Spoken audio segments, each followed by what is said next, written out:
Bienvenue dans Long Fleuve Tranquille, un podcast où j'ai décidé de vous présenter des parcours professionnels, sportifs, artistiques, ou tout simplement des passionnés qui ont choisi d'être acteurs de leur vie et pas spectateurs. À travers ces entretiens et le parcours des invités, je souhaite vous faire découvrir des chemins qui pourront peut-être vous inspirer. Mais on va pouvoir commencer. Voilà, merci Marc d'avoir accepté de participer à mon podcast Long Fleuve Tranquille. Je vais te demander si tu veux bien de te présenter. C'est donc Marc Van Overskelde. Je suis paysan depuis ma naissance. Fils de paysan, fille paysanne, et voilà, donc j'ai grandi et j'ai fait mes études aussi à Saint-Quentin, à l'école agricole de Ciney, où à l'époque, à 12 ans, c'était pas sûr que j'allais m'orienter vers l'agriculture. J'ai hésité entre la mécanique et l'agriculture, mais un travail manuel, je voulais pas faire un travail... Pas de travail de bureau. Et malheureusement... l'agriculture est devenue aussi un travail de bureau. On passe au moins une heure et demie par jour, alors qu'au départ, c'est les papiers, c'est les contrôles, voilà. Donc, on est obligé de faire du bureau aussi, la comptabilité. Mais voilà, pour la présentation, oui, c'est pas grand-chose d'autre à dire. Est-ce que tu considères que ta vie est un long fleuve tranquille ou pas ? Un long fleuve tranquille. Je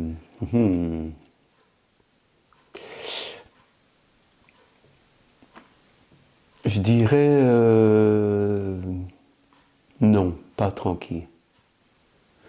Je ne regrette pas, je regrette vraiment très peu de choses dans ma vie. Bon, il y a toujours des choses qu'on sait que si on referait, on ne referait plus pareil. Oui, avec le recul, bien sûr. Mais par contre, je considère que j'ai une belle... Enfin voilà, là j'ai 66 ans, j'ai ma retraite, et j'ai une belle vie, je suis heureux de ma vie, mais tranquille, c'est pas le mot. C'est pas le mot. On a été quand même secoué quelquefois, on a été pris aussi par des crises, on vit simplement, on ne peut pas on n'a pas des grands moyens. De toute ma vie, j'ai bossé beaucoup et sans vraiment avoir de congés, de vacances. On se prend bien quelques jours, hein, mais c'est pas une vie. Disons que je cherche. Pour moi, vacances, c'est un mot que je n'aime pas. Je prends congé de temps en temps. Ouais. Un congé, c'est sortir de sa routine et de penser à autre chose. Ça peut être lire un bouquin, ça peut être voyager, aller à une fête, alors je suis en congé. Mais faire des vacances, qu'est-ce qu'on appelle vacances ? C'est un mot touriste, c'est un mot de consommation. Ouais. Et nous, paysans, on est justement des producteurs de nourriture, Oui. des soigneurs de la vie, et pas des consommateurs. Pour moi, la paysannerie, c'est l'anti-consommation. Et donc, aujourd'hui, on est dans une société, et vous, les jeunes, vous êtes tous nés dans cette société de consommation, et sortir de là, c'est quasi impossible pour vous. Et je dirais, mon grand-père, qui est né au siècle passé, il y a 2 siècles, donc fin des années 1890-98, il ne savait pas ce qu'était la consommation. Mais d'ailleurs, quand tu dis ça, ça me fait vraiment penser à justement ma génération, le côté où on cherche à avoir plus de temps libre, à se détacher plus du travail. Tu vois ce que je veux dire ? Oui, oui. Et c'est vrai qu'on a grandi avec cet état d'esprit-là. Et à la fois, je ne sais pas si c'est le bon état d'esprit ou pas. Mais le travail n'est pas quelque chose de dur. Ouais. C'est un plaisir. Moi, mon travail, c'est un plaisir. Ouais. Je te propose d'aller nourrir les vaches, Ouais. mais bon, il y a la routine, ça peut parfois être fatigant, il y a que c'est tous les jours. c'est quand on travaille 10 heures par jour, ben, on est quand même fatigué le soir, et que parfois on aimerait bien avoir un peu moins ou avoir une bonne après-midi. Mais et je dirais ce qui m'ennuie, c'est pas les vaches, c'est les papiers. Ouais. C'est tout ce qui est l'administratif et qui nous oblige à être parce qu'on est contrôlé aujourd'hui. Ouais. Ils veulent, je dis le système capitaliste veut tout savoir sur nous. Et même nos rendements pour encore mieux nous exploiter. Ouais. Moi, je refuse de donner mes rendements aux statistiques, tout simplement parce que je dis c'est pas normal que ces données vont servir à des spéculateurs qui vont encore mieux pouvoir nous contrôler et nous exploiter. Nous contrôler, mais nous exploiter. Par la spéculation, aujourd'hui les vaches, les bovins sont à un prix correct. C'est la première fois de ma vie que je peux dire que je gagne ma vie à faire de la viande. Parce que le prix a presque pas doublé, mais il a augmenté de 60 à 80%. Et puis il y a la problématique du fait que tout soit mondialisé, donc c'est la concurrence avec le monde entier. Mais voilà, le Mercosur, on s'est battu contre. Ouais.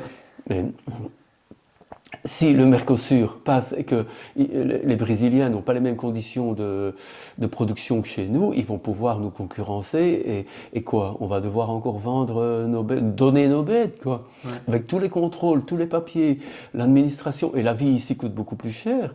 Mais c'est de l'exploitation. On dit, d'ailleurs, quand je dis que je suis paysan, je veux surtout pas être un exploitant agricole et exploiter la terre, exploiter la vie. C'est ce que les industriels font, en fait. Ouais. On exploite, quand ils se disent exploitation agricole, mais oui, peut-être que vous êtes des exploitations agricoles, mais moi, je ne veux justement pas ça. Oui, oui, tout le côté exploité avec la chimie, les engrais chimiques, etc. Et tirer une vache qui donne 8 000, 10 000 litres de lait, c'est de l'exploitation. Une vache ne peut pas, c'est anormal, quoi. On tire. Oui, après, alors on me dit qu'une vache aujourd'hui vit pas plus tard que 5 ans. La moyenne d'âge des vaches, c'est 1,7 qu'on m'a dit dernièrement. Donc, c'est les statistiques, mais en vache laitière, si c'est 1,7, ça veut dire qu'elles n'arrivent pas à faire 2 lactations entières, la moyenne. Mais et on ne se pose pas de questions. Moi, ma plus vieille vache, elle a 18 ans. Et elle est en forme. Ouais. Alors, où va-t-on, quoi? C'est quoi notre métier? Enfin, je suis un peu en colère parfois quand je dis ça. Non, mais c'est compréhensible. Je ne comprends pas. Et les agriculteurs n'en peuvent rien. C'est l'étau, le système capitaliste. Et on a comme un étau qui se resserre. Les factures électroniques aujourd'hui, c'est encore une fois un truc en plus. Et pour nous contrôler, pour mieux, pour aller plus vite, mais nous, on ne gagne pas nécessairement beaucoup de temps. C'est nous qui devons encoder. Là, j'ai les prises de sang qui ont été faites. J'ai la liste de toutes mes bêtes. C'est nous qui devons renseigner les vélages, les nouveau-nés, les ventes, etc. Auparavant, quand c'est mon père, quand j'étais gamin, c'était un homme qui n'avait pas nécessairement beaucoup de diplômes et qui allait dans les fermes mettre les boucles aux vaches et faire un dessin de la carte d'identité de la vache. Mon père ne faisait rien. Et pendant qu'il faisait ça, mon père trayait, il était occupé, il faisait tout seul. Donc il y avait comme ça des services, c'était des services. Et ça, c'est intéressant, ce service, parce qu'une fois bouclés, on peut mieux les reconnaître. Et moi, ce que j'ai vu en Afrique, les quelques fois que j'ai pu aller en Afrique, c'est qu'il y a des vols de zébus. Là, c'était des zébus. Et que ici, voler une bête, ça peut arriver qu'on vole ou qu'on tue des bêtes dans les champs ou quoi, mais c'est plus compliqué. C'est anecdotique parce que tout est contrôlé. Enfin, donc, il y a à boire et à manger, mais comment on organise un système où nous, on ne se retrouve pas dans un étau qui se resserre de plus en plus, quoi.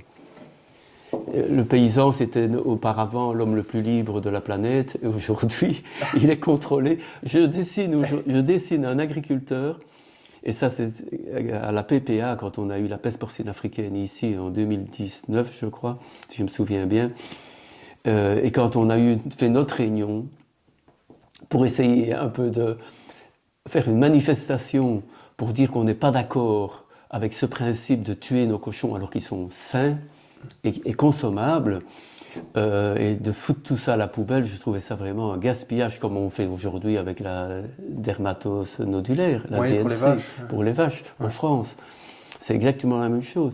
Et là, je me dis, mais il y a quelque chose qui ne va pas. Et les agriculteurs eux-mêmes ont contesté la manifestation. Ils ne voulaient pas. Ils disent, mais vous vous rendez compte, si vous allez faire un enterrement des cochons sur le marché de Virton, les gens vont voir un cochon mort, mais ils ne vont jamais plus acheter de viande. Ça va encore être contre nous. Et là, j'ai compris que l'exploitant agricole, il a 4 cordes au cou. Avec 4 cordes au cou, on ne sait plus bouger. Et la première, bien sûr, c'est la banque. En face de la banque, on a le marché qui détermine toutes les lois, le marché mondial. Hein. Et ensuite, il y a les primes, donc l'État. Avec les primes, on est tenu. Si tu bouges d'un quart de tour, ben, tu n'as plus de primes, ou on te déduit avec tes la primes. PAC, Avec la PAC, les primes PAC, enfin toutes les primes qu'on reçoit, mais c'est surtout la PAC, et les normes sanitaires à côté. Eh bien, c'est quoi la liberté? Alors que nous sommes les seuls quasi en contact avec le vivant, et que nous, on connaît notre terrain, on connaît nos animaux, et on sait comment, si on est un peu attentif, avec un peu d'expérience, etc., on sait ce qu'il faut faire. Et avec les vétérinaires, avec d'autres, on peut réfléchir, on n'est pas des ignares, on est sur le terrain. Et les politiques sanitaires, etc., sont faits par des bureaucrates, moi je ne comprends pas. C'est le monde à l'envers. Oui, l'excès de normes. L'excès de normes, mais ces gens ne sont pas sur le terrain. Oui, c'est la et en quoi on vient, soi-disant, on est consulté, il y a des collèges de producteurs, etc. Mais c'est du blabla, de nouveau. Oui, maintenant, le système fonctionne, j'ai l'impression, de plus en plus en silo, et il y a moins de connexion entre chaque étape de la chaîne. Et celui qui est tout au-dessus, il voit pas ce qu'il y a en dessous, et il a l'impression de connaître, mais en fait, il connaît pas.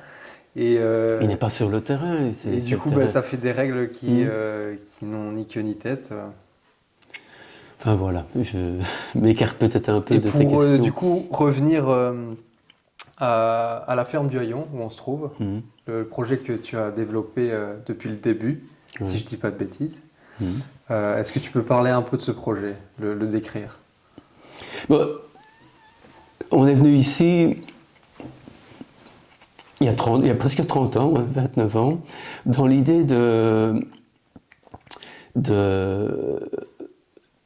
développer, faire une agriculture un peu différente, quoi. Justement, on avait une critique sur le modèle agricole classique, et au départ, on a voulu faire le bio parce que on ne voulait pas non plus intoxiquer le sol ou être coincé aussi par un système. À ce moment-là, vous étiez pionnier, non? Et on était, oui. Il y en avait quand même plus ou moins par village, mais c'était beaucoup moins que maintenant. Oui. Et ça, c'était notre objectif, et en même temps d'être en vente directe et en lien avec le monde de la consommation, le monde de la ville, les citadins, etc. Ça, c'est un aspect. Et l'autre, c'est aussi comment se libérer de l'emprunt. Et donc, les 68 hectares de terre du Haillon ont été financés pratiquement à 100% par des citoyens qui ont soutenu le projet. Terre en vue n'existait pas. Et donc, on a créé notre Terre en vue, en somme, c'est un peu ça, qui s'appelle Terre du Haillon. C'est une coopérative où on était 200 à une époque, maintenant on est un peu moins, coopérateurs, avoir mis de l'argent pour financer la terre. Et donc on avait un emprunt agricole pour payer les étables et les animaux, l'outil agricole, mais pas pour le foncier, quoi. Parce qu'on savait que par notre travail, se payer le foncier, c'est quasi impossible. À l'époque, c'était pas encore les prix d'aujourd'hui. Aujourd'hui, c'est encore autre chose, quoi. Et par rapport à ces parts, les gens qui prenaient une ou plusieurs parts. Est-ce qu'il y avait une contrepartie? Enfin, comment ça se passait? Alors non, pas du tout. Pas du tout. Si, la contrepartie, elle était sur le plan humain et pas sur le plan financier. Ouais. Il n'y avait pas d'intérêt, la part garde la même valeur, donc ça veut dire qu'il y a après 20 ans, l'argent ne vaut plus la même chose, et donc il y a une perte quelque part, mais c'est un soutien au projet, au projet qui est un projet qui se veut humain, aussi créatif, c'est un soutien moral, philosophique, et de transmission aussi, de savoir, d'expérience. Il y a beaucoup de jeunes qui sont venus se former ici et qui maintenant sont agriculteurs ou ont fait un chemin, il y a une boulangère, on peut citer plein de gens qui sont passés par le lieu, qui se sont installés un peu grâce à ce passage, cette découverte du vivant et des savoir-faire partagés, quoi. Ouais. Donc il y avait quand même des transmissions de savoir, une émulation autour du projet. Enfin, les gens qui étaient intéressés, qui avaient des parts, pouvaient, j'imagine, venir aider, apprendre des savoir-faire. Oui. Et donc c'était ça aussi l'intérêt. Oui, mais c'est pas que ceux qui ont pris des parts. Hein, oui, mais... Parce qu'il y a eu beaucoup de jeunes qui sont venus qui n'étaient pas coopérateurs et qui... mais voilà, c'était pas cette obligation. D'accord. Mais pour celui qui avait un peu d'argent, un peu d'économie, s'il peut placer un peu d'argent sur notre projet, ça nous facilite. On a encore un peu des travaux. On a la maison en face qui n'est pas rénovée. Là, on a un groupe qui va reprendre ma ferme. Ils sont 6. On a besoin de logement maintenant. Donc, on va probablement refaire un appel à nos coopérateurs et à d'autres pour faire tourner aussi, parce que les coopérateurs, au bout de 30 ans, ils ont tous vieilli. Il y en a qui ne sont plus là. Et donc, c'est normal qu'il y a une dynamique à entretenir par rapport à l'acquisition. Mais l'avantage aujourd'hui par rapport à ce que nous on connaissait et que mon père et que le monde agricole fait, c'est qu'on doit chaque fois réinvestir. Ici, le foncier appartient à une coopérative et l'outil agricole, en tout cas les étables, ce qu'on appelle le cheptel mort, les étables et les machines appartiennent à une autre coopérative. Donc pour un jeune qui va venir reprendre la ferme, les investissements sont très faibles. C'est, à part les vaches et un peu d'autres particularités, le stock, le vivant, ça il doit l'acheter, mais avec la prime d'installation, il peut quasi s'installer. Et quand tu dis l'autre coopérative, c'est une structure... Oui, on a deux coopératives, Okay. La ferme du Haillon et Terre du Haillon. D'accord. La ferme est propriétaire des étables, enfin du capital, mort, mais de l'agriculture, de l'organisme agricole. Donc les machines, ce genre de choses. Voilà. Ok. Et ici, sur la ferme, qu'est-ce que vous cultivez? Qu'est-ce que vous élevez? Alors, on a, sur les 45 hectares, il y a 30 hectares de prairies permanentes et temporaires, mais surtout permanentes. Et le reste, c'est des céréales et parfois un peu de pommes de terre et des oléagineux aussi. On a 1 ou 2 hectares d'oléagineux, 1 hectare de pommes de terre et le reste, c'est des céréales. Les céréales, quel type? Alors, on fait les blés. Quand je dis les blés parce que le froment n'est qu'un blé. Et donc, il y a plusieurs blés. Il y a les poulards, il y a les blés durs, les blés tendres, il y a les épeautres, les amidonniers. Et donc, on a un peu... et là, ça fait 15 ans maintenant que j'ai découvert, parce que je ne connaissais pas ça, les blés anciens. Et donc, on a fait toute une diversité. On a plus de 50 blés différents on n'est pas loin de 80 blés sur la ferme, en culture, mais aussi en micro-parcelles, en mélange. Et on a ces semences qu'on peut aussi partager avec d'autres. Ouais, ça, on en reparlera après. J'ai plein de questions sur les blés anciens, parce que je trouve que c'est un sujet super intéressant. Qu'est-ce que vous faites comme transformation sur la ferme, si vous en faites? Et alors, côté animal, on a c'est vrai, les vaches, on a une 50aine de bovins, veaux, bœufs, vaches et taureaux. Et puis, il y avait des cochons, mais depuis que je suis en transmission, j'ai décidé de lever le pied et de travailler un peu moins. Et on a encore une 20aine de poules avec quelques coques. Pour les œufs? Pour les œufs, oui. Et l'ensemble fait que la ferme est un peu un organisme agricole qui tourne sur lui-même. Les vaches, la plus grosse production de la ferme, mais on l'oublie souvent, mais c'est le fumier, Ah oui. c'est le compost. On fait une vache, nos vaches font plus ou moins 200 tonnes de compost par an. Une partie en été qui va directement sur les prairies. Et quand je dis 200 tonnes, je crois que je suis même un peu en dessous, si on compte l'urine.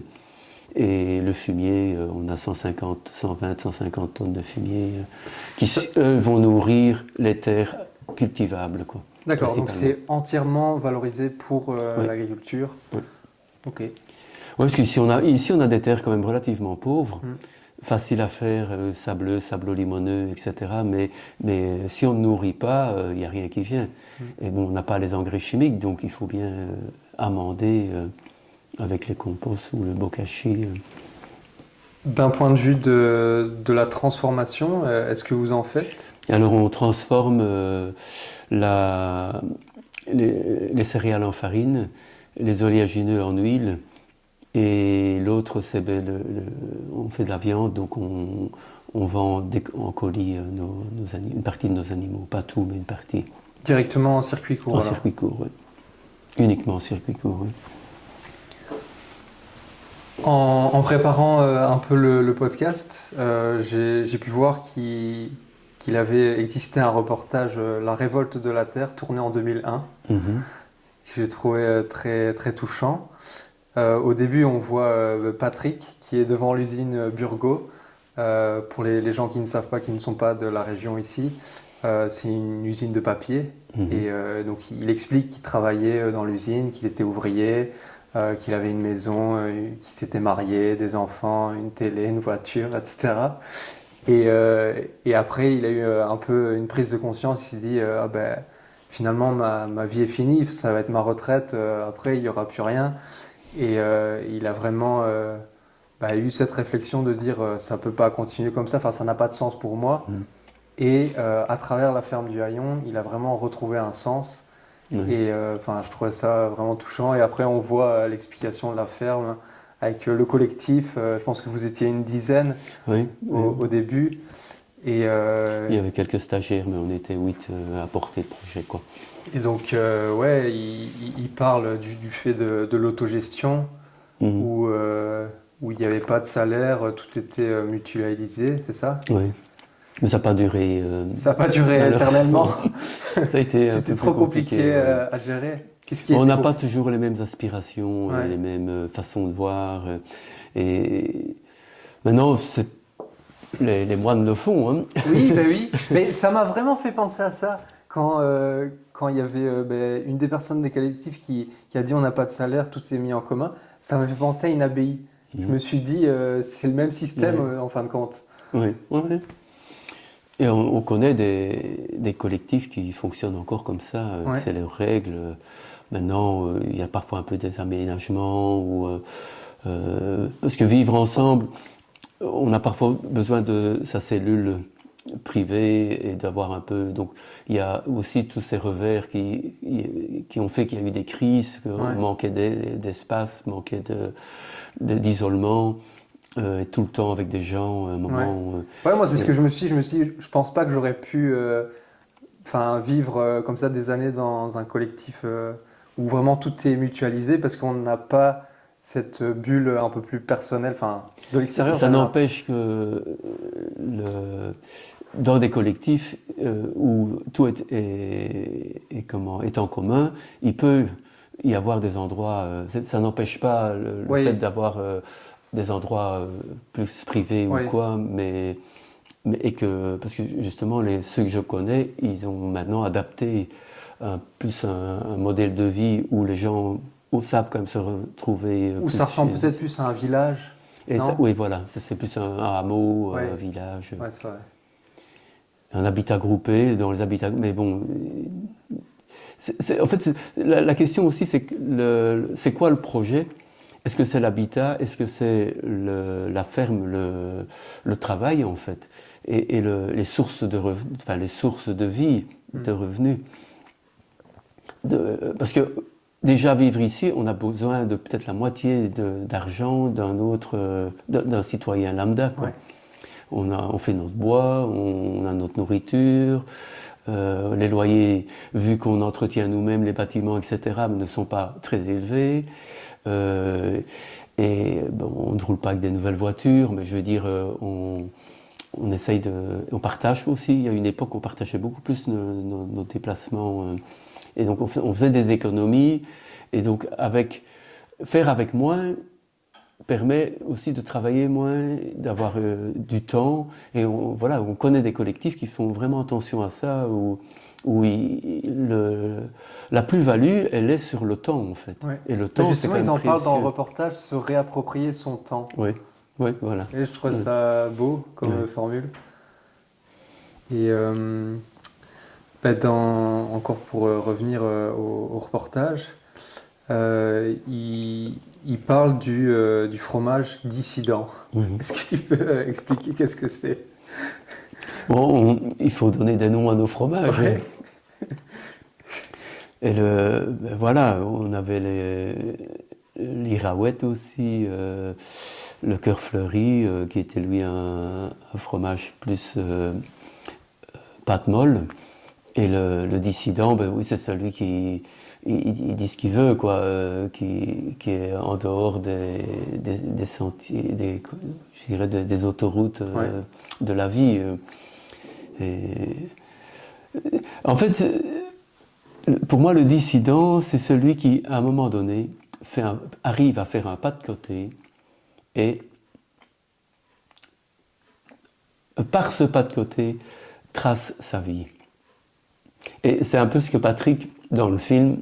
Ouais, être maître de son destin. Voilà, à un moment donné, il s'est dit, mais si il a compris qu'il s'est fait prendre par le système de consommation, avoir une maison, une voiture, une TV, une famille, des enfants, un boulot, réunir un maître, etc. Et on continue. Et en fait, c'est une aliénation aussi, un système.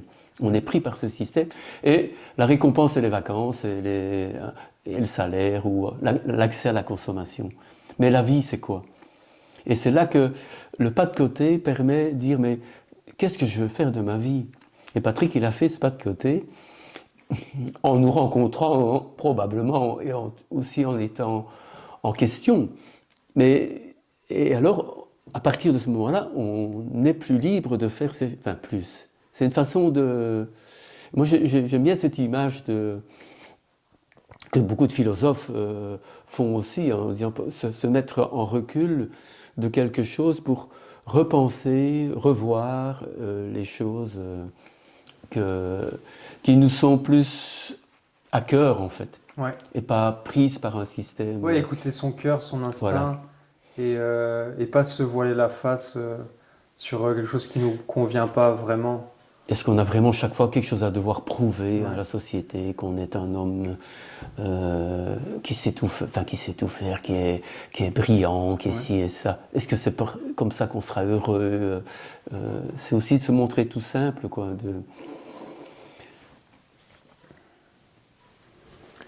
Et j'ai trouvé aussi un message dans le reportage où il parlait du système néolibéral qui est venu à bout de souffle, et je trouvais que c'était, par rapport à l'heure actuelle, vraiment, c'est totalement ce qu'on vit, encore plus fort qu'en 2001, j'ai l'impression. Oui. Et déjà alors, on se questionnait de ce système néolibéral. Mais c'est fou parce que là, c'est revenu encore plus fort. Oui. Et justement avec le Mercosur ou ce genre de choses, où vraiment, ça part dans des proportions où tout est, ça va pas dans le bon sens, quoi. Et justement, le côté circuit court, où il doit absolument être remis sur le devant de la scène, parce que sans ça, je pense que c'est difficile de produire. Mais moi, j'irais même plus loin. Je pense que notre gros souci, c'est l'argent. Il n'y aurait plus d'argent. Est-ce qu'on peut imaginer un monde sans argent? Et c'est là que... Parce que l'argent a permis l'exploitation. Giono a dit dans les années 30, Jean Giono, que si vous les paysans, si vous acceptez l'argent, vous êtes foutus. Vous ne serez plus libre. Et il avait raison. D'avoir que le troc est bien plus sain. Et quand on fait du troc, on peut faire que du troc avec ceux qui produisent quelque chose. Ça peut être un coiffeur, un dentiste, un médecin ou un artisan ou quoi.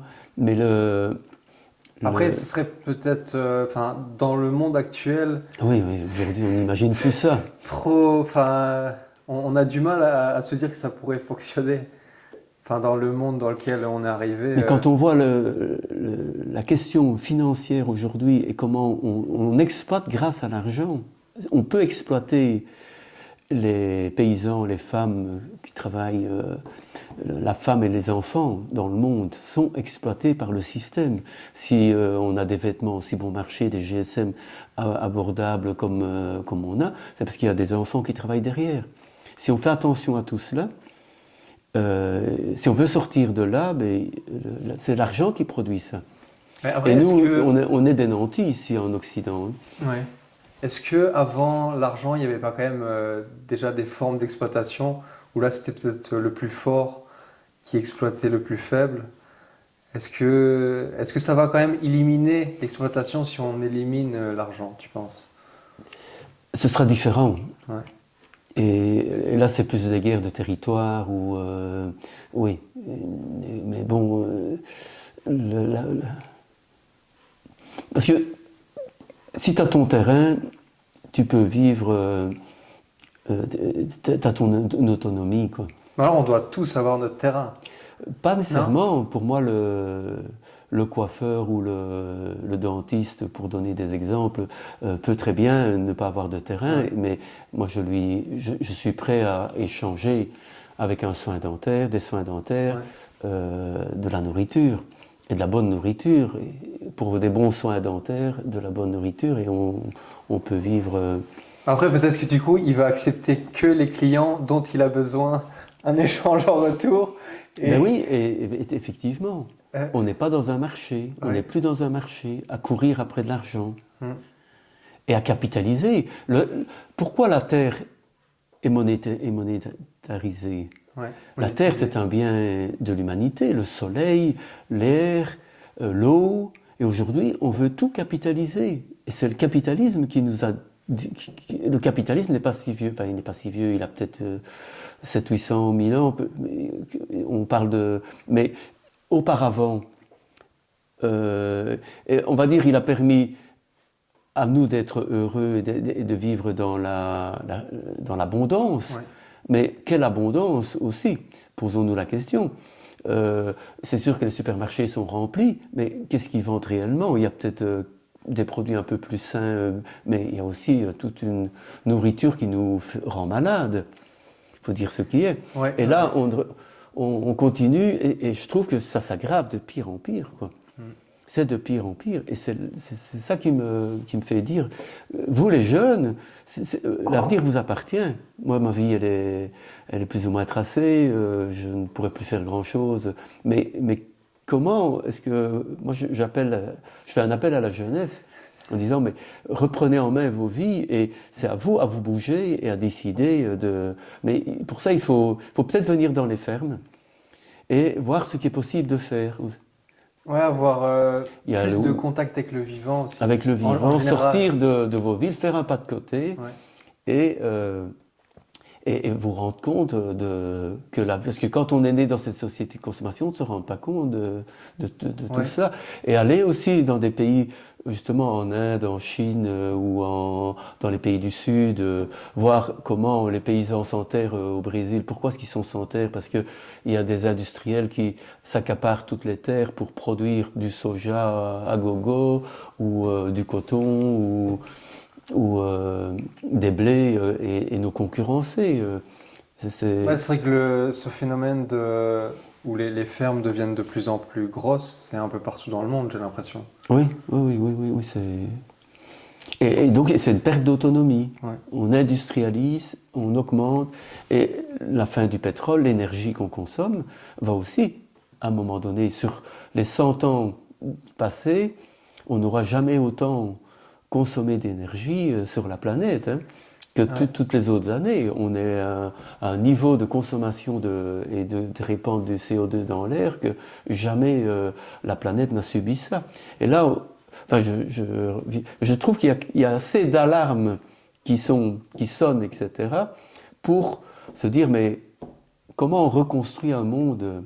Et vous, les jeunes, c'est à vous à le construire, à dire, ce monde ne nous convient pas. Enfin, remettre en question. Et remettre en question et voir les pistes possibles. Ben, finalement, le système de la ferme du Haillon, c'était aussi une façon de maîtriser plus le prix et le produit. Oui, tout à fait. Parce que, et se faire respecter au sein des prix. Quand l'ingénieur agronome a défendu notre projet d'installation, il nous avait dit, vous avez... votre projet, je suis prêt à le défendre, mais il y a un point faible, c'est que vous misez tout sur la vente directe. Moi, j'avais déjà une grande expérience en vente directe, et en 99, avec la crise de la dioxine, on n'a jamais aussi bien vendu. Et donc, la vente directe c'était notre sauveur. Et donc, mais pour cet homme qui ne connaissait pas, et là, enfin, tous les autres agriculteurs, ils étaient emmerdés. Le prix de la viande a chuté, les gens ne consommaient plus de la viande dans les grandes surfaces à cause il y avait eu de la dioxine dans un lot de viande par une mauvaise manipulation, je crois, d'un industriel. Et ça avait fait fureur, mais voilà, on est à l'abri. On n'est pas à l'abri de tout ça, encore aujourd'hui, et il y a des crises tout le temps, et donc comment on... Et je dirais même dans la médecine, la dermatose nodulaire, c'est un exemple aussi. On a de plus en plus de maladies qui arrivent dans nos bétails. On a eu le corona chez les humains. Moi, quand le corona est arrivé, je me dis, ben oui, c'est normal, c'est à notre tour. On a eu la première, je pense, c'était la grippe aviaire, dans les poulets, etc. Il y avait une peur, un virus, la grippe aviaire. Le deuxième, ça a été la PPA, la peste porcine africaine. Et puis après, chez les vaches, il y a eu la langue bleue, la fièvre catarrhale ovine. Et ça, c'était 2009-2010. Bon, la PPA, c'est peut-être un peu après, dans l'ordre. Et puis je me dis, mais c'est normal qu'à un moment donné, ça va être... Parce que, quelque part, nos élevages qui pilulent de partout, c'est la volaille. On a je ne sais pas combien de milliards de volailles. Oui, il y a plus de volailles que d'êtres humains. Que d'êtres humains. Les porcs, les bovins et les humains. C'est pas les canards qui vont faire... Il n'y a pas... Ou les lapins, on va dire, même les lapins d'élevage, il n'y en a pas des tonnes. On ne mange pas du lapin tous les jours. Et ça, je me suis dit, tiens, c'est intéressant de se rendre compte que ces crises, elles vont continuer. Le réchauffement climatique perturbe c'est des perturbations qui sont là. Le transport des marchandises n'arrête pas. Il y a des transports... Et donc les maladies vont avec. Les moucherons qui piquent les vaches ou les sangliers ou quoi, ben, ils bougent aussi. Le sanglier ici, la peste porcine africaine, c'est un sanglier qui est venu par les chasseurs, par une importation pour la chasse de sangliers de Pologne ou de je ne sais pas d'où. Mais on sait qu'il y a des pays où il y a la peste porcine africaine et qu'il est arrivé par un de ces pays-là, quoi. Parce que pour pouvoir faire plaisir aux riches qui aiment chasser le dimanche, il faut qu'ils voient du gibier. S'il n'y a pas assez de gibier, mais ils ne viennent plus. Donc on importe par camion du gibier pour le plaisir. Ça incroyable. Pour le plaisir de certains riches. Les faisans qui lâchent comme ça, qui sont complètement boiteux. Et là, on est dans des dysfonctionnements. C'est plus se nourrir. On n'est plus dans un projet de se nourrir. On est dans une société de consommation et de sensation. On veut de la sensation. On veut vivre des événements. Tellement la vie est banale, probablement. Ouais. La vie d'un spéculateur, c'est quoi? Moi, je ne voudrais pas avoir sa vie. Hein. Moi non plus. D'un riche. Les riches, c'est quoi leur vie? Ils doivent être malheureux. Et je vais revenir sur un livre qui m'a beaucoup plu. Et je l'ai acheté, je l'ai lu, parce que j'avais vu un petit article qui était dans ce livre, et qui montre vraiment la différence culturelle dont on est.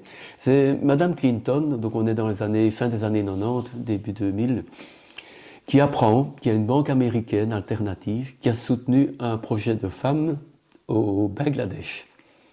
Et ces femmes, grâce à cette aide bancaire, ont pu devenir libres et autonomes.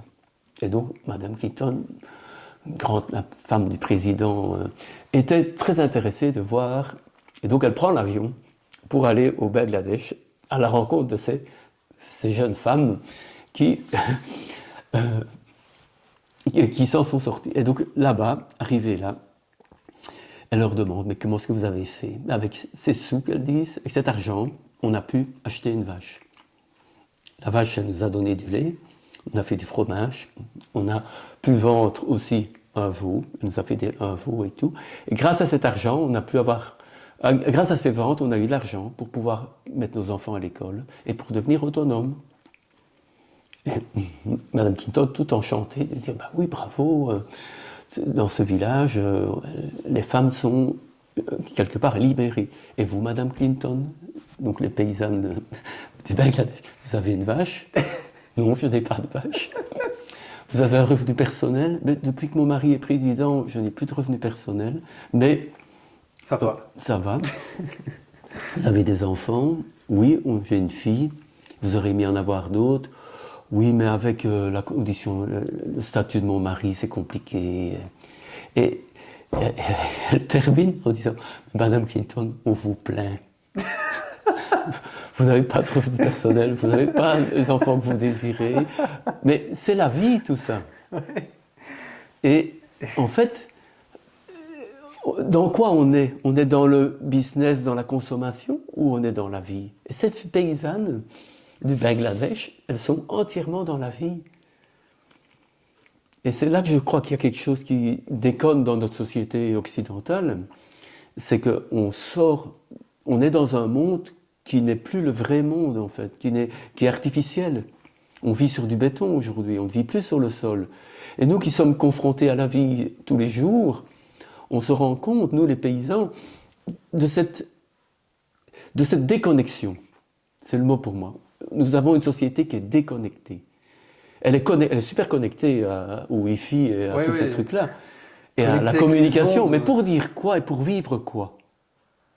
Et c'est ça mon message aujourd'hui, c'est de dire, mais retrouvons la vraie vie, quoi. C'est quoi la vraie vie? Oui, les émotions, les sensations, et les sensations, et c'est quand on donne. Moi, dans ma ferme, si je ne donne pas un peu à mes animaux, à ma terre, je ne recevrai pas. C'est l'échange. On est dans une collaboration avec le vivant. Et ça ne se mesure pas. Et ça ne se calcule pas. Ce qui est triste aussi, je trouve, c'est que aujourd'hui, même l'agriculture, en tout cas telle qu'elle est pratiquée de façon majoritaire, elle est aussi devenue déconnectée. Ah bah oui, elle est déconnectée. Et c'est ça aussi qui est triste. Et les blés anciens, parce qu'on parlait des blés anciens, ils m'ont reconnecté. En fait, je le dis avec émotion, mais parce qu'ils sont beaux et ils évoluent. Ils ne sont pas les mêmes. Mais c'est pas des clones. C'est pas des clones, c'est quelque chose qui vit et qui bouge et qui évolue et qui, avec les climats, avec le sol, se développe. Et on a des nouveaux blés en fait. On parle de blés anciens, mais c'est pas des blés, c'est des blés de semences paysannes qui évoluent et il y a des nouveaux. On remarque et on donne des noms à ces nouveaux blés parce que on voit que c'est plus les mêmes. Il y a des croisements qui se font, il y a une évolution. Et c'est ça qui est le métier, notre métier, en fait. Et qui était le métier de mes grands-parents. Et qu'aujourd'hui, si on a toute cette diversité qu'on a un peu bâclée, mais c'est aussi grâce à tout ce travail des paysans qui étaient dans les champs et qui ont fait évoluer les cultures et les animaux pour qu'ils s'adaptent à notre région, quoi. Parce que au départ ici il n'y avait pas de blé, c'était la forêt. Il y a 1000 ans, on était dans toute autre chose, quoi. Et cette culture de blé ancien, pour toi, qu'est-ce qui diffère avec les variétés modernes dans la façon de l'aborder au quotidien? Je vais te répondre, mais par plus mon ressenti, le côté sensible. Ouais. On est en voiture et on part vers Orléans, L'Anjou en France. Et on va à une rencontre sur les céréales anciennes, sur une rencontre des réseaux semences paysannes, où il y a à cette rencontre une visite d'une parcelle avec 200 blés différents. On fait ça tous les 4-5 ans. Il y a un agriculteur qui développe un peu cette rencontre. Et donc moi j'avais envoyé 5 nouveaux blés de ma ferme et j'allais voir comment ils se portent chez lui, quoi. C'était un peu l'idée. Et sur la route, on se fait une petite pause en pleine campagne et je regarde les blés modernes. Il y avait juste des blés modernes, on prend un petit pique-nique là et je regarde. Eh bien, mon ressenti, c'est de la tristesse. Comme si je les sentais pâles, enfin je les voyais pâles et tristes. C'est ça que je veux dire. Un peu comme des blés en batterie, non? Voilà, des poulets en batterie ou des vaches qui sont... Ouais, je vois ce que tu veux dire. Et ça m'a un peu touché. Et quand on va voir un champ de blé ancien avec une diversité de blé, des couleurs différentes, etc., là on voit la vie. C'est tout différent. Et c'est ça que je crois qui aujourd'hui... Bon, on gagne peut-être moins d'argent, et encore ça dépend à quel prix on le fait, à faire des blés anciens que faire des blés clonés. Mais c'est quoi la qualité? Et la qualité de la farine, etc., c'est complètement différent, quoi. Ils sont beaucoup plus riches en minéraux, ils sont plus riches en vitamines. Les blés anciens, ils sont plus longs, plus grands, ils ont plus de racines. Donc il y a vraiment quelque chose qui nous fait dire que même si on n'a pas les rendements on est loin des rendements de l'industrie, mais quand on voit la nourriture qui est proposée, la valeur énergétique, la qualité de nourriture, c'est très différent. Mais justement, avec l'épisode avec Simon, on parlait des blés anciens et on a un petit peu parlé de la problématique de verse. Est-ce que toi, tu le vois? Est-ce que c'est un problème pour toi? Moins ces dernières années, mais bon, on a moins d'orages aussi, mais il y a eu une année que j'ai eu vraiment beaucoup de verses, parce qu'ils sont à haute paille, hein, mais ici on a des terres quand même relativement pauvres, pas grasses en aliments, en nourriture, et donc on a très très peu de verses, même le seigle qui monte à 2 mètres de haut. Maintenant il y a la verse. Ils peuvent se coucher un peu, c'est pas gênant, mais il ne faut pas qu'ils soient collés au sol, et surtout collés au mois de juin. Parce qu'au mois de juin, là, ils vont mûrir, il faut qu'ils soient bercés par le vent, et c'est un peu en fonction des années, mais ces dernières années, on avait quand même une belle, quelques belles années. 2024 a été compliqué. Mais on a eu beaucoup de pertes, mais aussi parce que la moisson a traîné, que les oiseaux continuent. Les oiseaux aussi choisissent. Pour moi, je dirais celui qui connaît le mieux le grain, c'est les granivores, donc c'est les oiseaux, les poules. Eh bien, faites la comparaison. Pourquoi est-ce qu'eux, ils savent les bons grains des moins bons grains? Ça, c'est clair. Et ce côté, ils sont plus hauts, les blés anciens, et tu parlais du sol pas très riche ici, et donc moins de verse. C'est aussi ce qui a amené l'industrie à nanifier les variétés modernes pour mettre des engrais et pas avoir ce système de verse. Et de ne pas avoir la verse. Oui. Ouais, pas, et les traitements qu'ils font aussi pour renforcer la tige avec il y avait de mon époque, je me souviens du Sicocel, le CCC, Sicocel, qui était un raccourcisseur de paille, quoi, et qui rendait la paille plus robuste. Mais nous, c'est ça aussi que je veux dire, il ne faut pas oublier que il y a des recherches alternatives à la chimie, dont l'homéopathie, les huiles essentielles, etc.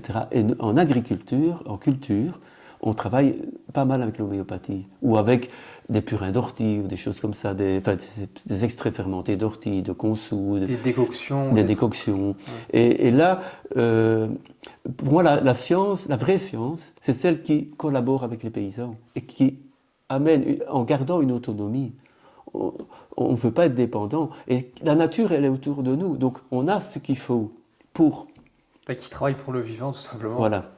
Il n'y a pas besoin de produire, parce que pour produire 1 kilo d'azote, 1 kilo d'engrais azoté, il faut 9 litres de pétrole. Ouais. Ça, on oublie. Et donc parce que l'air est plein d'azote, mais les légumineuses, elles savent faire ça, elles font ça toutes seules, elles, sans rien. Donc si on a des rotations, si on a des belles rotations avec des légumineuses, des luzernes, ou faire des associations avec la févrole, le blé févrole, c'est des exemples qui me fonctionnent très bien.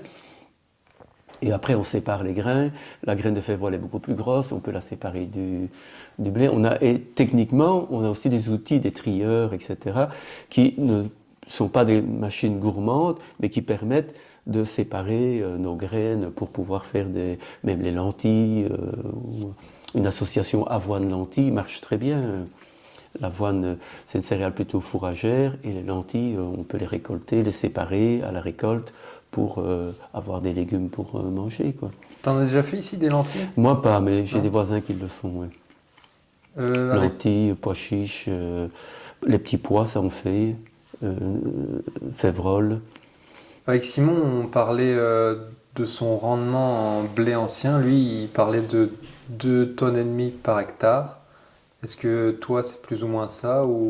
Oui, en moyenne, on est à 2,5 tonnes aussi. Maintenant, c'est là que j'ai, dans des parcelles expérimentales, je suis allé à 4 tonnes, avec des variétés. Mais c'est là que je crois qu'il faut encore qu'on arrive à... Il y a encore un peu de progrès à faire, et on pourrait, et qui n'était pas versé. Maintenant, c'était peut-être une bonne année, mais je veux dire, moi je ne m'arrête pas à dire on n'ira pas plus loin. Non, on peut faire évoluer, et c'est ça notre recherche, c'est qu'on a abandonné tout ça pour aller avec la chimie, mais du temps de mon grand-père où la technologie était beaucoup moins avancée, et la communication. Je critique la communication, je critique le monde aujourd'hui, mais il y a quand même des bonnes choses. Comment on peut maintenir ces bonnes choses pour évoluer dans la qualité? Dans la médecine, c'est la même chose. Il y a moyen d'évoluer oui, avec de simples choses, quoi. C'est pas, et c'est là que je crois qu'il y a vraiment... des associations de plantes qui vont bien ensemble, et les suivre aussi.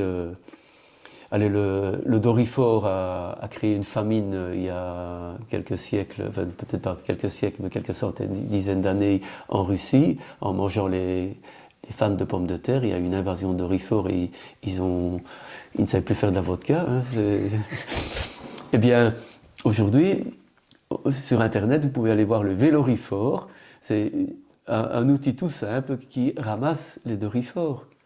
Et on passe dans son champ, on se promène dans son champ avec le Véloriphore pour ramasser les Doryphores. C'est un vélo ? Bon, voilà, c'est un système de vélo avec un balai qui balaye et qui secoue le feuillage, et les Doryphores tombent et sont récoltés dans une gouttière, sur une paroi avec une gouttière. Et au bout du champ, on vide la gouttière. Il y a aujourd'hui des machines sur tracteur qui font 6 lignes et qui ramassent les Doryphores. Donc techniquement, il y a des évolutions dans la bio qui peuvent être, qui permettent aujourd'hui de dire que la bio est possible techniquement, et d'avoir des rendements justement pas d'exploitation, des rendements vivants, quoi. Parce que quand on arrive à des 100 quintaux hectares, pour moi, c'est quasi de l'exploitation. Dans le Hainaut, c'est ce qu'ils font avec les pesticides, quoi. Oui, mais voilà. Et c'est plus de la nourriture. Ouais. C'est ça que j'ai envie de dire. Une vache qui donne 10 000 litres de lait, elle est anormale. Et elle ne peut pas vivre 10 ans, quoi. C'est un épuisement. Ou alors il faut la doper de nouveau à la nourriture, au tourteau. Et c'est là que je crois que les agriculteurs le savent, les éleveurs le savent, que normalement, à 5-6 000, on devrait s'arrêter là, et nos vaches vivraient plus longtemps, seraient plus reposées, et le lait serait probablement meilleur aussi. Alors en fait, on a vraiment... Mais quand on paye le lait depuis 20 ans au même prix, comment voulez-vous que les agriculteurs s'en sortent ? C'est ça le problème. C'est l'industrie qui nous exploite. On est exploité par un modèle qui veut que le consommateur ait beaucoup d'argent dépensé autre part que dans la nourriture. Il faut que la nourriture soit pour rien. Mais la nourriture, la bonne nourriture, si on veut vraiment et payer et donner des capacités aux agriculteurs d'évoluer correctement, parce qu'il ne faut pas croire, celui qui est en chimie, il ne s'amuse pas. Hein. Je ne crois pas qu'ils s'amusent à polluer leur sol. Ils le font parce qu'ils n'ont pas d'autres moyens, il n'y a pas d'autre façon. Et il y a tout un entourage autour, qui est la banque, les marchands de machines, les marchands d'engrais, toute cette agro-industrie qui est autour, qui permet qui encadre ces agriculteurs et qui, quelque part, oui, ils sont cadenassés. Ils sont cadenassés. Quand je vous dis avec les 4 cordes au cou, c'est ça, hein, les 4 cordes au cou. Oui, vraiment, et ils n'ont pas d'autre choix. En fait, une fois qu'ils ont mis le pied dans l'engrenage ou la main dans l'engrenage, et le premier pied, c'est la banque. Donc, ils ne savent plus se retirer, et ils sont coincés. Et donc, la masse monétaire, l'argent. Ouais. Et si les banques ont trop d'argent, il faut des investissements pour faire tourner l'argent. Et c'est comme ça qu'ils gagnent de plus en plus. Mais aujourd'hui, c'est un non-sens. C'est la quantité et pas la qualité. Hein. Voilà. Et ce côté, justement, avoir poussé la quantité, ça a vraiment appauvri, pour revenir au blé, la quantité, enfin la valeur nutritive d'un blé moderne et un blé ancien, c'est pas la même. C'est pas la même, non. Le goût est différent. Le goût, parce qu'il y a moins d'oligo-éléments, de nutriments. Oui, c'est les minéraux qui donnent le goût en général. Les racines des blés modernes sont toutes petites. En fait, c'est beaucoup les engrais et ce genre de choses qui les permet de se développer. Mais les blés anciens, ils vont chercher très profond. Et donc, ils ont la capacité de se nourrir par eux-mêmes, si on veut. Ils ne sont pas sous Baxter, comme les c'est un bel exemple, oui. Les blés modernes. Sous Baxter, oui. Et du coup, ça leur apporte une richesse en goût aromatique qui est beaucoup plus importante. Et le sujet du gluten, qui aujourd'hui est devenu un sujet avec les blés modernes. Les blés anciens, justement, c'est pas le même type de blé. Ah ben non. C'est pas... On a grossi la molécule, la protéine. Hein. La sélection des blés modernes a fait que la protéine, qui est on appelle ça une chaîne d'acides aminés, est devenue de plus en plus importante. Et nous, dans notre intestin, pour pouvoir digérer ces gluten, on doit séparer chaque acide aminé. Et c'est eux qui vont être notre protéine pour nous nourrir. Mais quand on a des chewing-gums, c'est le chewing-gum en fait. Hein. C'est quand on mange du blé, du grain de blé, ou même un levain, si vous avez un levain, une pâte, vous la passez à l'eau tiède, c'est la même chose qui se passe dans votre bouche. Tous les sucres vont se dissoudre à l'eau tiède. Hein. Et il reste une quantité de ce qu'on appelle le gluten, c'est la protéine, et qui est comme un chewing-gum. Et quand vous avez un gros chewing-gum dans votre estomac, comment le digérer? C'est ça, le gluten. Ce qui peut créer l'inflammation ou ce genre de choses, et beaucoup moins digeste aussi. Et l'expérience qu'on a faite, et ça peut se faire très facilement, et on a on a pris 150 grammes de chaque pâte, et on les a passés à l'eau tiède, et on a repesé le chewing-gum, le gluten. Et en fait, on était à 2 grammes pour le petit épeautre de gluten sur 150 grammes de farine, à 60 grammes pour le blé moderne. Wow. Et les autres étaient en intermédiaire. Le blé ancien, il y avait 20-25 grammes, un autre 30, mais 60 pour le blé moderne. Et donc la proportion, et c'est ça qui est compliqué à digérer, quoi. Ouais. C'est cette quantité, et en plus que les chaînes sont plus longues, donc plus difficiles à couper. C'est vrai que c'est ce qui fait qu'aujourd'hui, il y a plein de gens qui ne peuvent plus manger du pain, ces intolérances et ce genre de choses, alors qu'avant, ça n'existait pas. Enfin, presque, oui, non. Je ne l'ai pas connu, mais j'ai pas l'impression que c'était le cas. Et puis le pain au levain, le levain prédigère les gluten. Donc il y a déjà on ne fait pas un pain en 3 heures, il faut une journée pour faire un pain. Et aujourd'hui, les minoteries en France, c'est Marie Astière qui a écrit un bouquin sur l'histoire des minoteries en France, et elle explique que l'objectif des minoteries, donc c'est ceux qui ont les moulins, qui font la farine, c'est que le boulanger puisse faire un pain en 3 heures, une baguette en 3 heures. Et donc là, on enrichit en gluten pour que le boulanger ne doive pas se lever à 2 heures du matin en se levant à 5 heures ou à 6 heures. Oui, parce que le gluten, c'est ce qui fait aussi gonfler l'élasticité. Et qui donne tout le volume du pain. Oui. Et justement, avec les blés modernes, pour la mécanisation et l'industrialisation aussi en boulangerie, ça permet de plus facilement travailler quand il y a plus de gluten qu'avec un blé ancien qui va être moins collant. Oui, et à la fois, je ne sais pas si c'est beaucoup plus facile. Ça prend plus de temps, mais si on laisse faire la pâte, oui, bien sûr, en faisant avec le levain, ça peut être parfait. Il n'y a pas besoin d'être à secouer toute la pâte et à la battre. Non, si tu as encore quelques questions. Oui. Pour toi, quels sont les critères de sélection quand tu cultives un blé d'année en année? C'est quoi ton critère principal ou les critères principaux? Mais c'est déjà de voir s'il est bien. S'il est bien là, qu'il n'a pas de maladie, qui rayonne au soleil, c'est qu'il est en forme. Oh, c'est quoi un blé qui rigole? Ben voilà, c'est un blé qui rigole. Les blés qui rigolent, ils sont bien là. Ceux qui sont tristes, il ne faut pas les cultiver. Quand tu dis il rigole, c'est genre avec le vent, tu sens un son spécial ou qu'est-ce que tu veux dire par là? C'est celui qui te fait sourire aussi. C'est son aspect général. C'est son aspect général, c'est ça. Parce que les maladies, on les voit, même s'il est tout noir, les pailles sont noires à la récolte, c'est qu'elles sont remplies de maladies. Si les pailles sont bien jaunes, et c'est au mois de juin, fin juin, début juillet, qui sont les plus beaux, les couleurs sont là. Et là, on voit aussi s'ils sont attaqués par les maladies ou pas. Et un blé qui se porte bien, qui est bien là où il est rayonnant, il n'y a pas de maladie, oui, c'est ça. L'image pour moi de blé qui rigole, c'est pas moi qui l'ai inventé, mais je l'aime bien parce que il dit tout. Il dit tout. Un homme heureux, c'est pas un homme ou une femme heureuse, c'est quelqu'un qui est joyeux, qui rigole, c'est ça. Et c'est la même chose.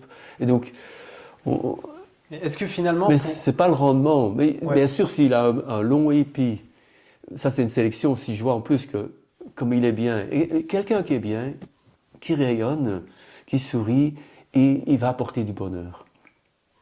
Et c'est la même chose dans nos êtres. Une vache qui est triste, qui est malheureuse, elle ne peut pas faire du bon lait, elle ne peut pas faire de la bonne viande. Et là, il y a aussi tout le travail de l'abattoir, on va pour la viande. Pas d'avoir trop de stress. Voilà, le mieux, ce serait qu'on puisse tuer à la ferme, quoi. Et qu'elle soit morte parmi les siennes, entre guillemets, quoi, dans son environnement et pas dans un environnement qu'elle ne connaît pas. Oui, des abattoirs itinérants qui passent de ferme en ferme. Et un bon blé, c'est aussi un blé qui va jusqu'au bout.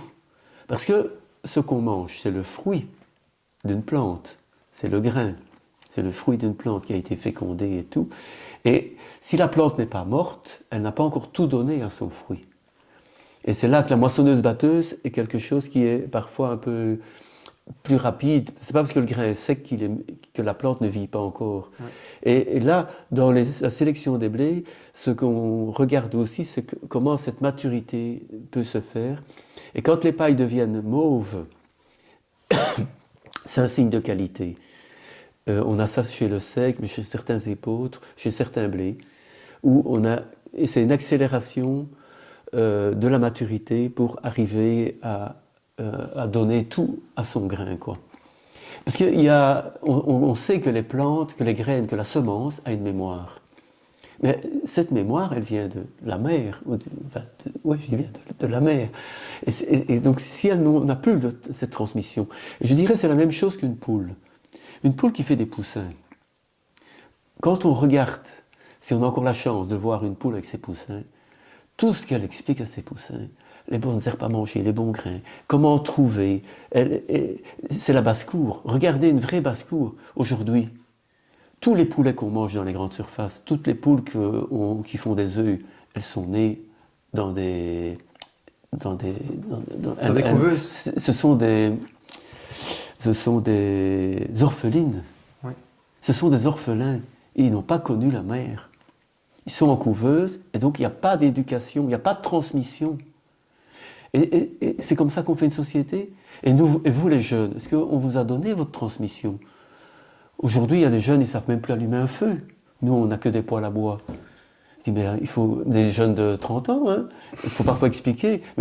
Et c'est là, la transmission de la vie. Ça, c'est fondamental. Est-ce qu'on fait ça, on apprend ça à l'école? On apprend à compter, à devenir un expert, un chirurgien, mais la transmission... Un technocrate. Mais la transmission de la vie. Et je crois que c'est tout ça qui est perdu. Et que notre société, si elle déconne, la femme du Bangladesh, qui a sa vache et qui fait son lait, ses enfants qui boivent ce lait, etc. La transmission de la vie, elle est là. Et pour moi, c'est le plus gros malheur de notre ère, ici, occidentale, c'est que la transmission de la vie ne se fait plus. Pour revenir à la sélection des blés, est-ce que finalement, la meilleure façon de sélectionner, ça ne serait pas on goûte le pain? Aussi. Dans ma sélection, oui. La première, je vais terminer là, parce que je suis un peu écarté, ce serait de voir celui qui te plaît bien, qui est beau et qui a un bel épi, qui va bien, qui rigole, etc. Une fois qu'on a ça, on le multiplie, on voit, c'est pas un an, c'est sur plusieurs années. Et quand on a une parcelle qui fait 20, 30, 40 mètres carrés, on a déjà de quoi faire un pain. Et là, on va le goûter. Donc on va le tester en farine, puis on va le tester en pain. Et là, on peut dire, tiens, ce blé-là, il amène ci, il amène ça. Il a un goût un peu plus comme ci. Et il y en a qui sont nettement moins goûteux que d'autres. Et alors, moi, j'ai fait des mélanges, mais je dirais, là, pour le moment, on a le Jaffaillon, qui est une population de 40, 50 blés différents. On ne sait pas exactement, mais en tout cas, c'est le mélange le plus diversifié qu'on a. Et dans le Jaffaillon, il y a des blancs et des roux. Et on s'est dit, tiens, c'est une boulangère qui m'avait parlé de ça, de me dire, mais Marc, est-ce qu'on ne ferait pas un pain des roux? Que des roux, parce que les roux, tous les blés de couleur, donc ils sont cette couleur rouge, il y a le rouge, ils ont leur nom, le rouge d'Alsace, le rouge des Ardennes, le roux des Ardennes, le vieux blé rouge autrichien, le rouge d'Alkirch, donc, et ça a même une région, le champagne, l'automne rouge barbu, le champagne barbu, qui sont des blés rouges.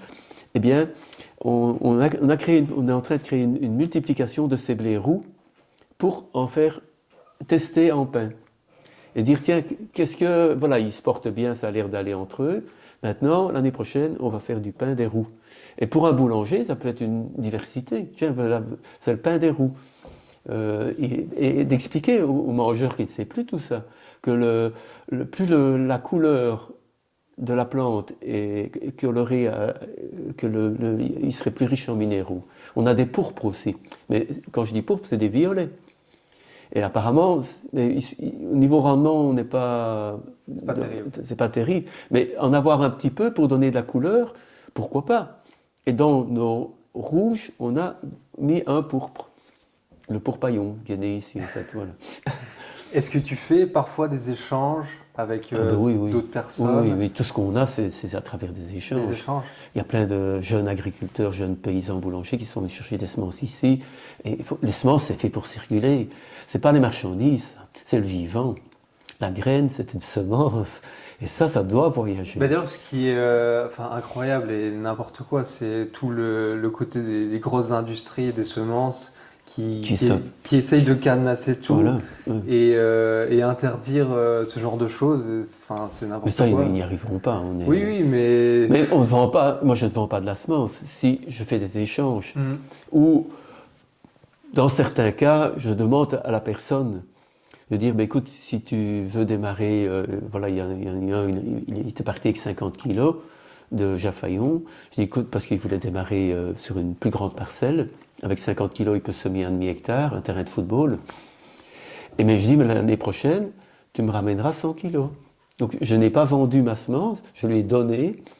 Et en échange, il me retourne le double pour le travail de sélection, de tout ce que je fais à côté. Et ça, pour moi, on s'entraide en fait. Et si lui, il peut, et le Jaffaillon, il va évoluer chez lui. Il n'a pas les mêmes terres, il n'a pas le même climat, et ça va devenir quelque chose d'autre. C'est ça qui est intéressant. Oui, ça s'imprègne vraiment des terroirs. C'est des terroirs qui vont... Ben c'est comme tout, mais c'est pour donner une analogie comme le vin, où il y a Voilà. vraiment, en fonction des cépages, etc. Et c'est le même pour le blé, c'est le même pour tout. Oui. Ça va être le même pour les tomates. Oui.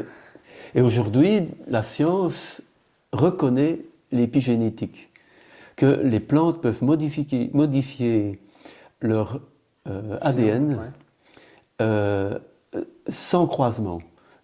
C'est pas nécessairement par les conditions climatiques de vie, par le sol, par le terroir.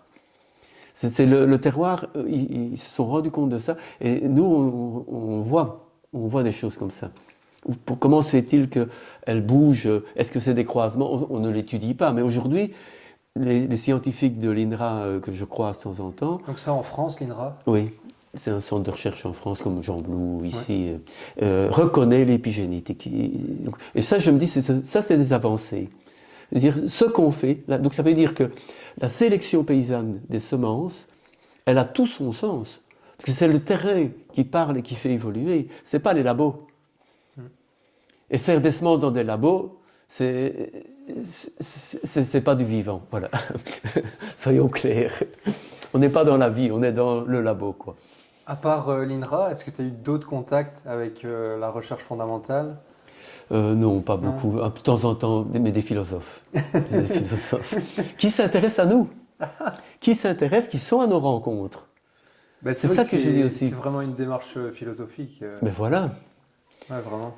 Et je les aime bien, ces philosophes, parce qu'ils nous aident à aller plus loin, à comprendre. Ils nous sortent, comme je le dis aujourd'hui, je dirais ce qu'on a au plus profond de nous, qui est parfois difficile à dire, mais ils nous les font dire. Ouais, ça extériorise les choses. Et c'est clair que c'est pas rationnel, voilà. On n'est pas dans la ration, le rationnel carré, scientifique, rationnel. Non, moi je me considère comme je fais un travail scientifique avec mes semences, même mon élevage, etc. Je ne suis pas contre la science, mais comment on pratique la science, ça m'intéresse beaucoup. C'est le comment. Poser la question du comment est quelque chose qui pour moi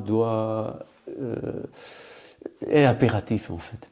Comment on fait les choses, comment on voit les choses, comment on est prêt à aller plus loin aussi. Hein, et on est interpellé directement dans notre vie à nous aussi. C'est une confrontation. Par rapport au blé ancien, quand tu as commencé, tu t'es intéressé un peu à l'historique des semences que tu reprenais, d'où elles venaient, des pas terroirs, beaucoup, j'ai pas eu le temps. Non, ça j'ai pas. C'était plus sur le terrain que je voulais.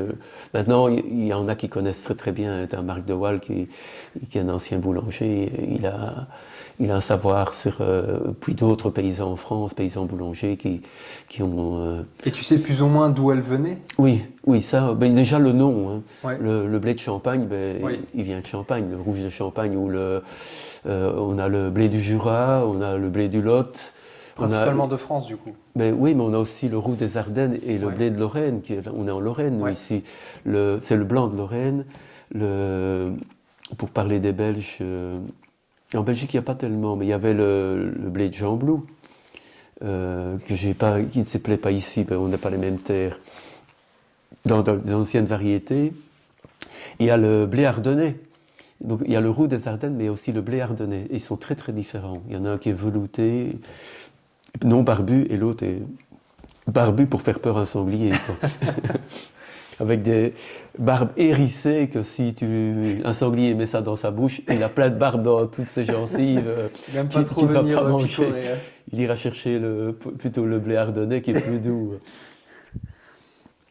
Selon toi, aujourd'hui, comment elle se porte la diversité variétale en agriculture? Pas forcément que pour les blés, en général.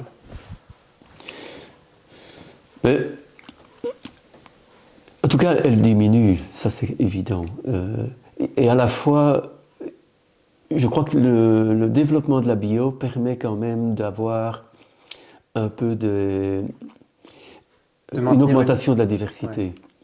Ouais. Là, on a des firmes maintenant qui nous font des mélanges, ça s'appelle Herbie Plus pour les prairies.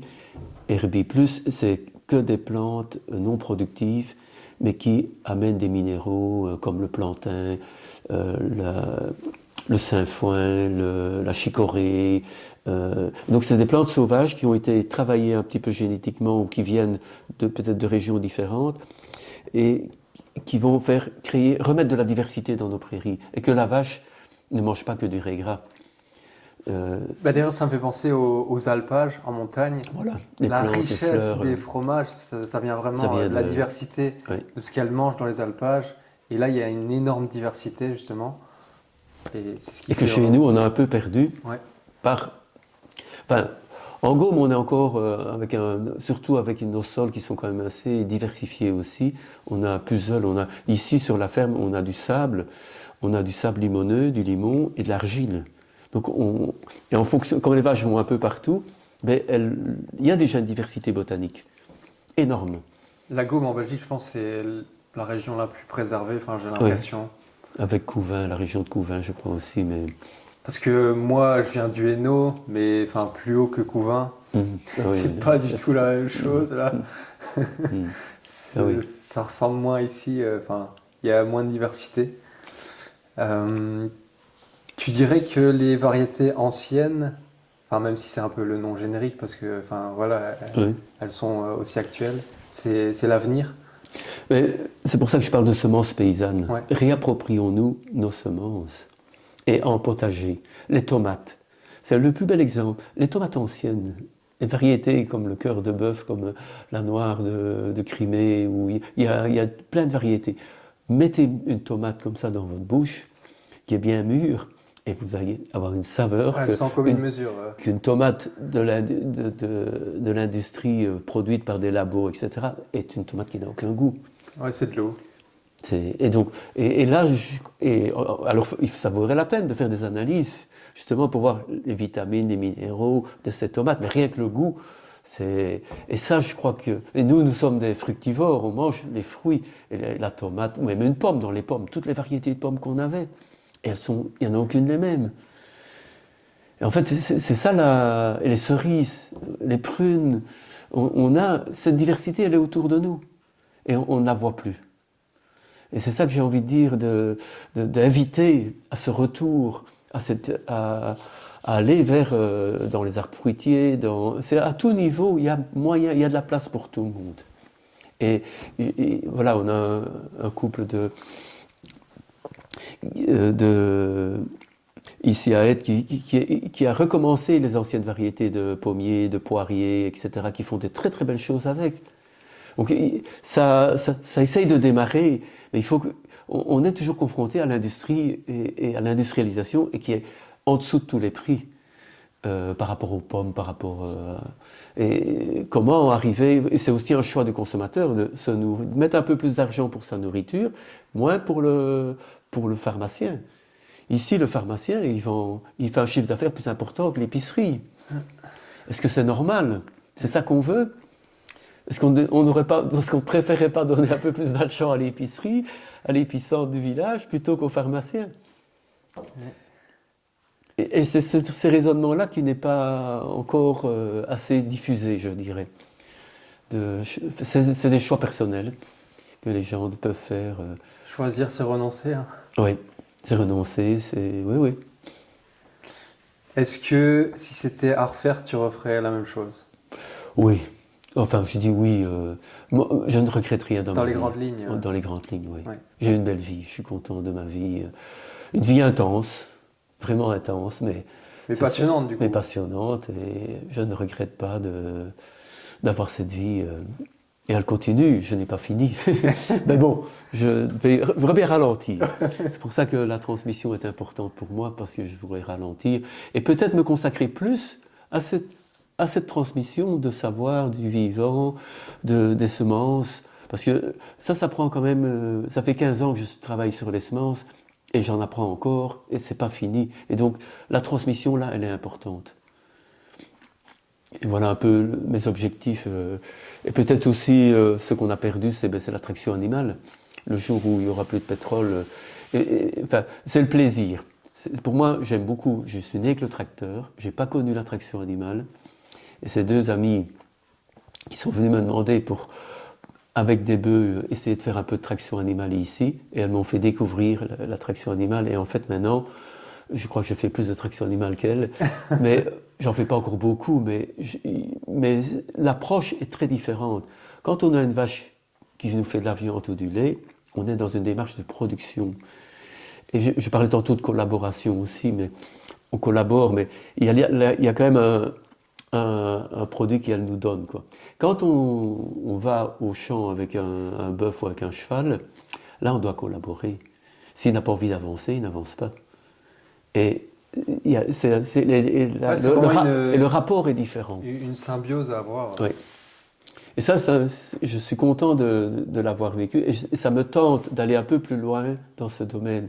Et nos animaux comprennent nos intentions.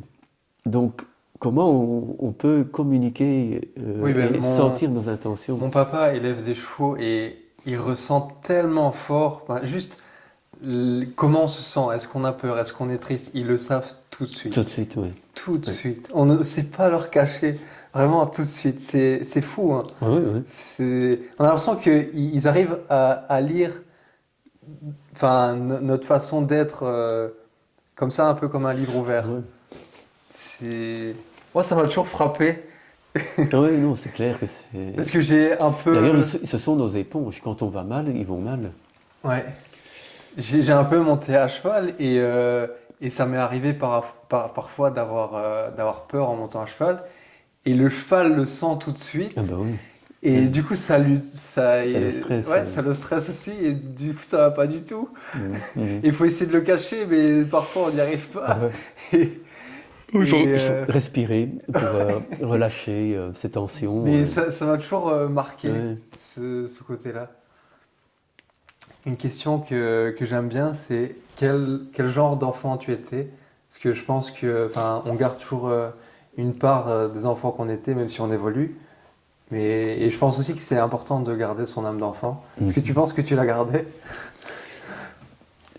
J'étais un petit bout nerveux et curieux, je crois. Hyperactif? Oui, un peu hyperactif, oui, voilà.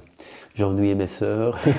Quand je m'ennuyais, c'était assez horrible pour ma mère, en tout cas.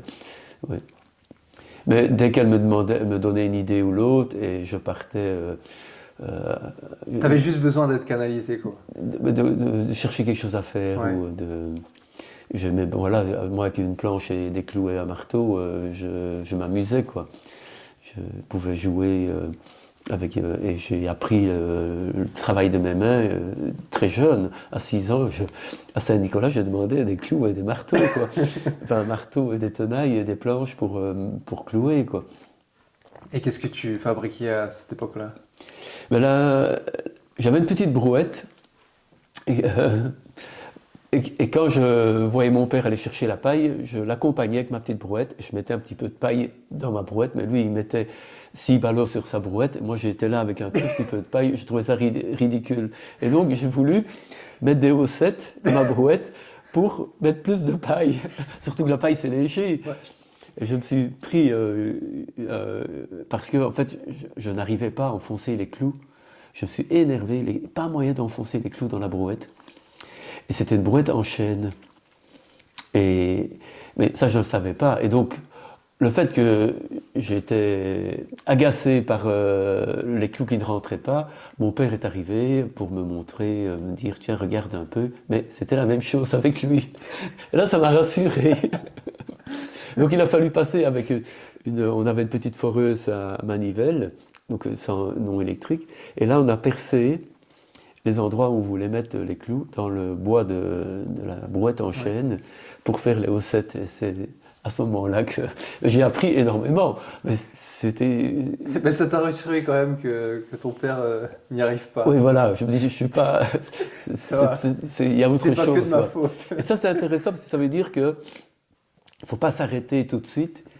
Mais bon, il faut avoir la connaissance. Et c'est là que la transmission, les savoir-faire sont vraiment importants. Bon, peut-être que sur Google, encore, il n'explique pas tout. Hein. Quand ma voisine avait des problèmes avec ses fromages, qui ne caillaient pas, elle se demandait quoi, etc. Et après un mois, enfin pas tout à fait, peut-être 15 jours, je reparle avec une autre fromagère qui avait fait du fromage avec moi.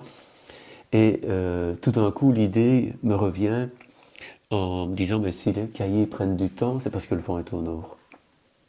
Si le vent est au nord, au nord-est, ce sont des vents de mort, ce n'est pas des vents de vie. Les vents du sud-ouest sont des vents de vie. Et la nature va beaucoup vite, l'herbe va grandir beaucoup plus vite si le vent est au sud-ouest que si le vent est au nord-est. Elle ne grandit pas. Et ça, il n'y a que les paysans qui savent ça. Et là, c'est la vie. Le fromage va aller beaucoup plus vite et même parfois avoir des mauvaises fermentations s'il est au sud-ouest. S'il fait trop lourd, orageux, etc., c'est plus compliqué. Il faut refroidir le lait pour essayer qu'il monte. Enfin, voilà, il y a des techniques, mais c'est le vent, c'est la vie. Et le vent fait partie de...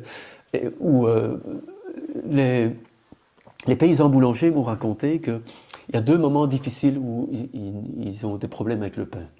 Le pain ou le vin, ils ont plus de mal à le réussir au moment des semailles. Quand ils mettent le blé dans le sol, donc quand ils sèment les blés. Et apparemment, ils étaient plusieurs à constater ça, que c'est la mémoire du pain, de la farine, de ce moment-là. Et l'autre moment, c'est le moment où le blé fleurit et que le pollen est dans l'air. Ben, le vin ne réagit pas de la même manière. Et ça, c'est ce que j'appelle les savoir-faire qu'on ne trouvera pas sur Google, et qui sont la vie, en fait, des ressentis, des observations de la vie, quoi. Et que nous aussi, la Lune, on sait que la Lune, elle a un pouvoir énorme sur l'eau, les marées, etc., mais elle en a un sur nous. Ouais. Et tous ces éléments, et la vie c'est ça, c'est tous ces éléments ensemble qui font que, en nœud lunaire ou quoi, d'ailleurs les biodynamistes font très attention. Oui, ma grand-mère, ça fait 50 ans qu'elle fait son potager en biodynamie avec le calendrier. Avec le calendrier lunaire, voilà. Et ceux qui ont fait des tests ont remarqué des anomalies quand ils plantaient, que les plantes se comportaient très différemment quand c'était un nœud lunaire. Pour conclure, je vais te demander un livre qui a marqué ta vie et une personne qui a marqué ta vie.